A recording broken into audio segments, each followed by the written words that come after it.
ഏകീകൃത കുർബാന വിഷയത്തിൽ Ernakulam Kakkanad saint Francis Assisi പള്ളിയിൽ വീണ്ടും പ്രതിഷേധം. പോലീസിന്റെ നിർദ്ദേശം ലംഘിച്ച് രാവിലെ കുർബാന നടത്താനെത്തിയവരെ തടഞ്ഞതാണ് സംഘർഷത്തിന് കാരണമായത്. കള്ളക്കേസ് കൊടുത്തെന്നാരോപിച്ച് പള്ളി വികാരി ഫാദർ ആന്റണി മാങ്കുറിക്കെതിരെയും പ്രതിഷേധമുണ്ടായി. വിശ്വാസികൾ തമ്മിലുണ്ടായ വാക്കുതർക്കത്തിനിടെ ഒരാൾ കുഴഞ്ഞു വീണു. സിറോ മലബാർ സഭാ സിനഡ് ഇന്ന് സമാപിക്കും. ഷംഷാദ് രൂപതയുടെ പുതിയ അധ്യക്ഷനെ ഇന്ന് പ്രഖ്യാപിച്ചേക്കും. എസ് ശ്യാംകുമാറുണ്ട് വിശദാംശങ്ങളുമായി ഇപ്പോൾ കൊച്ചിയിൽ നിന്ന്. ശ്യാംകുമാർ, ഇന്ന് രാവിലെ സംഭവിച്ചത് എന്താണ് പള്ളിയിൽ? അതോടൊപ്പം തന്നെ ഈ സിനഡ് സമാപിക്കുകയാണല്ലോ, അതിന്റെ വിവരങ്ങളും. ഇന്ന് രാവിലെ കുർബാനയിൽ പങ്കെടുക്കാനായിട്ട് വിശ്വാസികൾ എത്തുന്നതിന് മുൻപ് തന്നെ ജനാഭിമുഖ കുർബാനയെ അനുകൂലിക്കുന്നവർ പള്ളിയിലെത്തുകയും വിശ്വാസികളെ പള്ളിയിലേക്ക് പ്രവേശിപ്പിക്കാതിരിക്കുകയും ചെയ്തു. ഇതോടെ ഇരു വിഭാഗവും തമ്മിൽ വാക്കുതർക്കമുണ്ടായി. ഇതാണ് അവിടെ പിന്നീട് ഒരു ചെറിയ സംഘർഷത്തിലേക്ക് കാര്യങ്ങൾ എത്തിച്ചത്. ഇതിനിടെ പള്ളി വികാരിക്കെതിരായിട്ടും ചില പ്രതിഷേധങ്ങളുണ്ടായി. ഈ സമയത്ത് തന്നെ പള്ളിയുടെ വാതിലുകൾ അടച്ചിട്ട് പള്ളിക്കുള്ളിൽ വികാരിയും കപ്പ്യാരും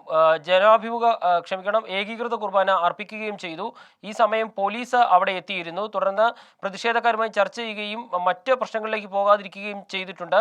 നിലവിൽ കോടതിയിൽ പള്ളിക്ക് കുർബാന നടത്തുന്നതിന് വേണ്ടി കോടതിയിൽ കേസുമായി വികാരി ഉൾപ്പെടെയുള്ളവർ പോയിട്ടുണ്ട്. അതിന്റെ ഉത്തരവ് അടുത്ത ദിവസം ലഭിക്കുമെന്നാണ് ഈ പള്ളി വികാരിയുമായി ബന്ധപ്പെട്ടുള്ള വൃത്തങ്ങൾ പറയുന്നത്. ഇന്ന് സിനഡിന്റെ അവസാന ദിവസമാണ്.